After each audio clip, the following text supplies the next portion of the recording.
more popularly known as sex cells.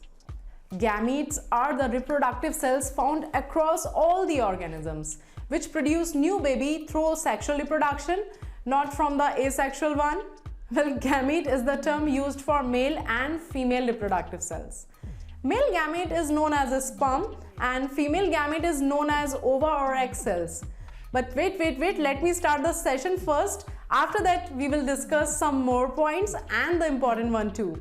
So hello guys, once again welcome back to this amazing session, and probably your guess is right that today in this video, along with the meaning, I will discuss major difference between sperm and ova. As we have already discussed above that sperm is a male reproductive cell and ova or egg is a female reproductive cell, and both are haploid in nature. So this is about their similarity. But the question is how they are different from each other. Exactly, that is the point which we have to discuss in today's session. In order to understand that thing clearly, I have again customized all the information in a table. So let's check it out first. Here you can see that I have divided the table in the three main columns. The first one is the criteria, the second one is the sperm, and the third one is the ovum. We will see their meaning, nature, size, location, everything we will see, and even we will see their cellular organelles too. So let's start this. Well, in the first point, that is the meaning. Well, sperm is a male gamete, and when we talk about ovum, that is a female gamete. Next point is the nature. Sperm is motile in nature and ovum is non-motile in nature. Why? The next point will tell you the answer.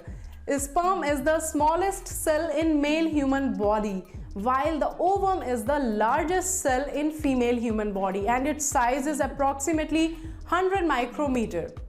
When we talk about the regularity, the sperm is asymmetrical and ovum is symmetrical. And next is the production, or you can say the location.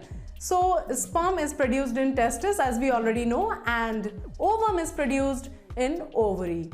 The next point is related with their structure. Exactly. Well, when we talk about the sperm structure, it is structured as head, middle piece or mid piece you can say, and a tail.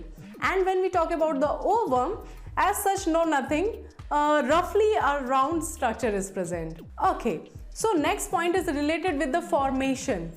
Well, one spermatogonium produces 4 sperms and one oogonium produces only 1 ovum. Next is the protection, that is the important one. Protection, protected by plasma membrane. Yes, sperms are protected by plasma membrane. And when we talk about the ovum, then ovum is protected by a special egg envelope. Now come towards the cell organelles, that is a very important portion.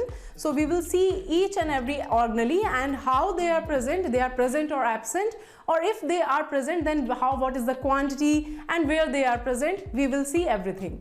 So first of all, we will talk about the mitochondria. So mitochondria in the case of a sperm, that is centrally located. And when we talk about ovum, that is scattered in the cytoplasm. Next one is the cytoplasm.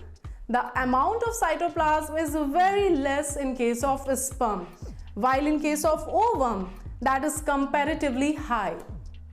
Next one is the nucleoplasm, that is completely absent in sperm, and in the case of ovum, that is present.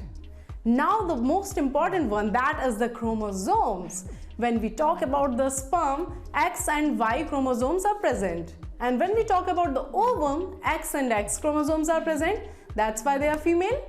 When we talk about the centrioles, that is present in the case of a sperm, and that is absolutely absent in the case of ovum. So guys, that's all about some important information about a sperm and egg or ovum. We'll catch you soon in my next video. Till then, just stay tuned with me. Bye bye.